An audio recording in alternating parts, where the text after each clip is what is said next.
Hello. Prince residential senior secondary school की online क्लासों में आप सभी का स्वागत है। मैं आर के शर्मा, राज व्यवसाय प्रबंध का अध्यापक के आज मैं आपको जो है वो टॉपिक करवाने जा रहा हूँ जो कल मैंने आपको करवाया था कि व्यवसाय में जोखिम कौन कौन से हैं। तो मैंने कल आपको 2 जोखिम के बारे में बताया था, प्राकृतिक जोखिम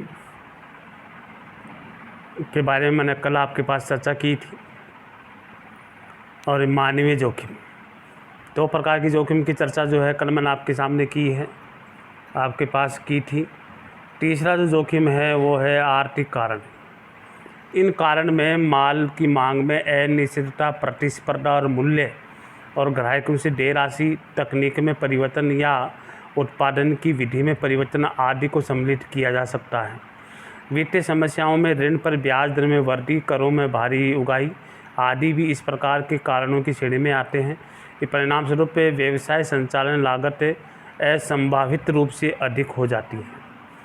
तो तीसरा कारण आर्थिक कारण भी इसमें माना जाता है कि आर्थिक कारण भी जो है जोखिम माना जाता है। अधिक से अधिक जोखिम व्यवसाय में जोखिम के रूप में माना जाता है। इन कारणों में माल की मांग में अनिश्चितता, प्रतिस्पर्धा, मूल्य, ग्राहकों में देय राशि, तकनीक में परिवर्तन, उत्पादन की विधि में परिवर्तन आदि को सम्मिलित किया जा सकता है।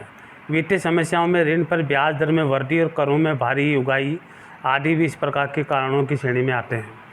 इसलिए कारणों की श्रेणी में आते तो परिणाम स्वरूप व्यवसाय संचालन लागत असंभावित रूप से अधिक हो जाता है। तो ये तीसरा कारण है व्यवसाय में जोखिम का। चौथा कारण है, अन्य कारण भी हैं इसमें, अदृश्य घटनाएं। कई प्रकार की घटनाएं ऐसी जो दिखाई नहीं देती हैं, वो अदृश्य होती हैं। जैसे राजनीतिक उथल पुथल, मशीनों में खराबी और बॉयलर का फट जाना या मुद्रा विनिमय दर में उतार चढ़ाव आदि। इसी कारण जिनके कारण व्यवसाय में जोखिम की संभावना सबसे अधिक हो जाती है। तो अन्य कारणों में मैंने आपको बताया, अन्य कारणों में ऐसी घटनाएं होती हैं जो अदृश्य होती हैं, वो दिखाई नहीं देती हैं। जैसे राजनीतिक उथल-पुथल, कई बार क्या होता है, राजनीतिक समीकरण बिगड़ जाता है।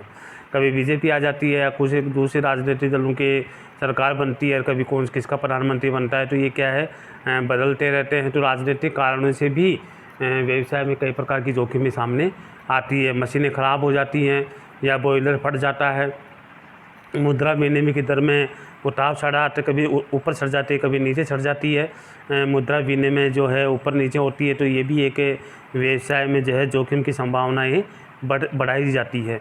तो जोखिम में जो व्यवसाय में जोखिम है वो 4 प्रकार के जोखिम बताए गए हैं। प्राकृतिक, मानवीय, आर्थिक और अन्य कारण भी जोखिम हैं।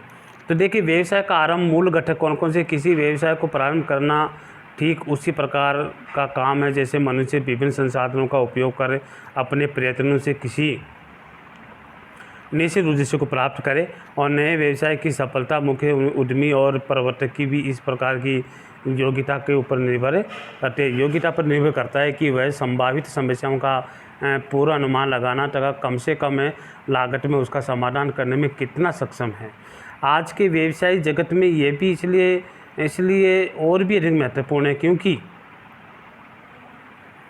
क्योंकि प्रतिस्पर्धा बड़ी कठोर है और जोखिम भी अधिक होते हैं। कुछ समस्याएं जिसमें व्यावसायिक फर्मों को जूझना भी पड़ता है और ये बुनियादी प्रगति की हैं। एक फैक्ट्री खोलने के लिए योजना बनाना और उसको क्रियान्वित में व्यवसाय का स्थान, संभावित ग्राहक, साजो सामान तथा उसकी किस्में, विन्यास, क्रय और वित्तीय समस्याएं तथा कर्मचारियों के चयन और समस्याओं का ध्यान भी रखना पड़ता है। तो बड़े व्यवसाय में समस्याएं और भी अधिक जटिल हो जाती है। फिर भी कुछ मूल घटक ऐसे हैं जिनके व्यवसाय प्रारंभ करते समय ध्यान में रखना चाहिए। तो देखिए, व्यवसाय को ध्यान में रखने के लिए हमें कौन कौन सी, सबसे पहला चीज़ आता है व्यवसाय के स्वरूप का चयन करना कि हमें कौन सा व्यवसाय करना है। तो देखिए, जोखिम के व्यवहार में लाने के लिए आपके पास चर्चा कर रहे हैं कि जोखिम के व्यवहार की विधियां कौन कौन सी हैं। वो देखिए, यदि कोई भी व्यवसाय जो जोखिम में से बचा हुआ नहीं है, फिर भी कुछ ऐसी विधियां हैं जिनके द्वारा जोखिम भरी परिस्थितियों से आसानी से निपटा जा सकता है। उदाहरण के लिए उद्यम द्वारा नंबर 1 उपयोग, अति जोखिम भरे सौदों को न करना। नंबर 2, जोखिम कम करने के लिए अग्निशामक उपकरणों का सुरक्षार्थ में उपयोग करना। तीसरा है जोखिम का बीमा कंपनी को स्थानांतरित करने के लिए बीमा पॉलिसी क्रय करना। और चालू वर्ष की आय में कुछ संभावित जोखिम के लिए आयोजित करना, जैसे डूबते हुए संदिग्ध ऋणों के लिए आयोजित अथवा अन्य उद्यमों से जोखिम को आपस में बांटना। उत्पादक और थोक या व्यापारी द्वारा कीमतों के कम होने से हुई हानि को विभाजित करने के लिए भी सहमत होना। तो जोखिम के व्यवहार की विधियां होती हैं तो जोखिम को कम किया जा सकता है। तो व्यवसाय स्टार्ट करने से पहले आपको बता दें कि व्यवसाय स्टार्ट करने से पहले व्यवसाय के स्वरूप का चयन करना होगा कि हमें कौन सा व्यवसाय करना है और किस प्रकार का व्यवसाय करना है। ऐसे चीज़ों के बारे में अपन को ध्यान रखना होगा। तो देखिए, इस चीज़ों के बारे में मैंने आपको बताया कि व्यवसाय में कौन कौन सी जो चीज़ें हैं जो हमें बताई जाती हैं। और मैंने आपको आर्थिक प्राकृतिक आपदा, आर्थिक संकट और मानवीय संकट, अन्य कारणों के बारे में चर्चा की। तो इसलिए आज जो मैंने आपको पढ़ाया है कि व्यवसाय में कौन कौन से कारण हैं, कौन कौन सी समस्याएं हैं, कौन कौन सी जोखिम है, तो 4 जोखिम के बारे में मैंने आपके सामने चर्चा की है।